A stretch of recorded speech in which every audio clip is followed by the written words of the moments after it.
Welcome po sa aking munting bahay, Lalit and Danar YouTube channel.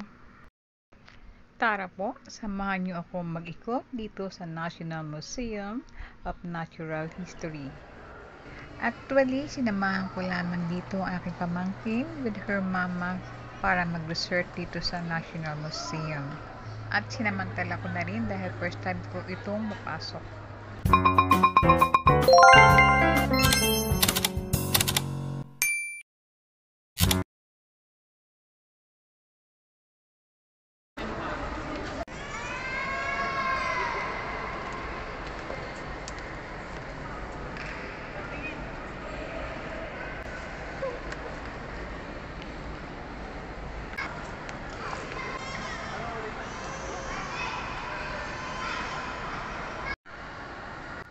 Nakakamangha po talaga, napakalaki at napakaganda ng loob ng National Museum of Natural History. Hindi kasi ako nag-aral dito sa sentro ng Maynila, kaya hindi ko pa talaga ito napasok, kundi ngayon lamang.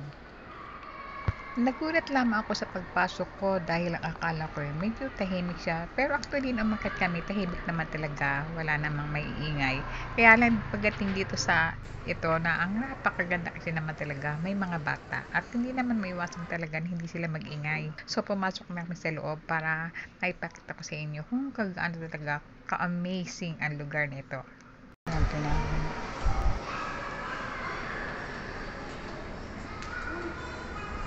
Napakatahimik po dito, pero ang ingay ng mga bata, yung mga naglalaro.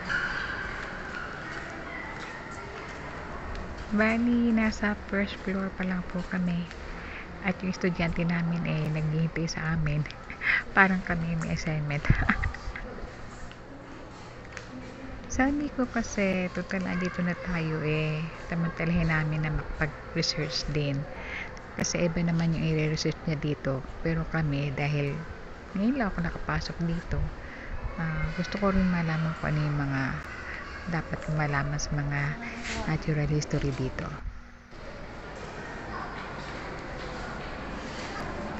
So ayan po, ipapakita ko sa inyo yung mga nadadaanan namin kasi akit po kami sa taas.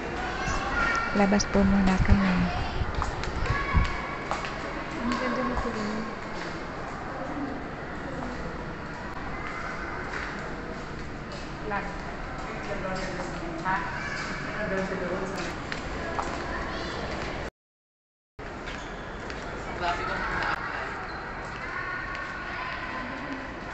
Ako chaperon ni Alo. Chaperon ako ni Alo. Meron na sa Kawai. Sinamahan ko lamang yung estudyante namin. Dalawang chaperon niya, ako sa si Luchi. Dito sa National Museum.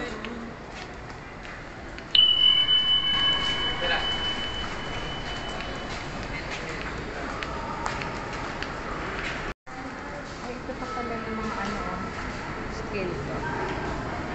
Ay, kanina yan.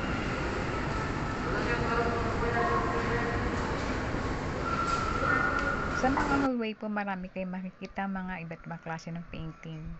Ako po ay mahilig din mag-painting at ang paborito kong i-paint ay mga flowers at saka yung mga like dagat, bundok, yung mga ganon, yung mga kalikasan. Yung estudyante po namin na dinala namin dito ay para lamang mag-research at hindi naman po actually kailangan niya lahat, kundi may specific lang siya talaga para sa kanyang subject. Ito ay ang ganda. Ito naman po ay ang iba't ibang uri ng puno at mga halaman na nakikita sa dagat at sa mga dalampasigan. Kung personal po kayong mapapunta rito, makikita ninyo at mababasa yung mga nakasulat yan. So, hindi ko na masyado i-elaborate kung ano yung mga nakalagay dyan. Basta pinakita ko lang sa inyo yung loob. Para magkaroon kayo ng idea kung ano yung nasa loob ng National Museum of Natural History. Pero sulit po kahit malayo ang lugar ninyo. Gaya ko, ako po ay from Taytay pa. So napunta po ako ng Manila kahit medyo mahirap talaga ang biyahe dahil sa sobrang traffic. at saka rush hour yung pag-uwi, sulit naman po. Enjoy ka na at may natutunan ka pa.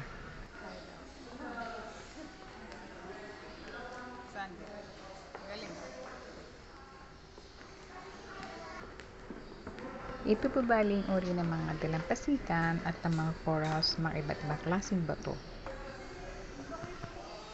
So, aakyat pa po tayo at andun pa po ang mga iba't ibang klase at uri ng mga bato at mga buto ng mga hayop.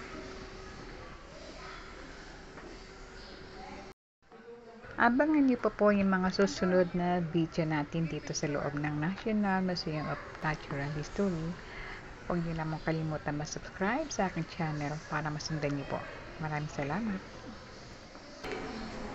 Ayan yung kinakain yan Andito po kami bali sa 3rd floor. So, akit pa po kami.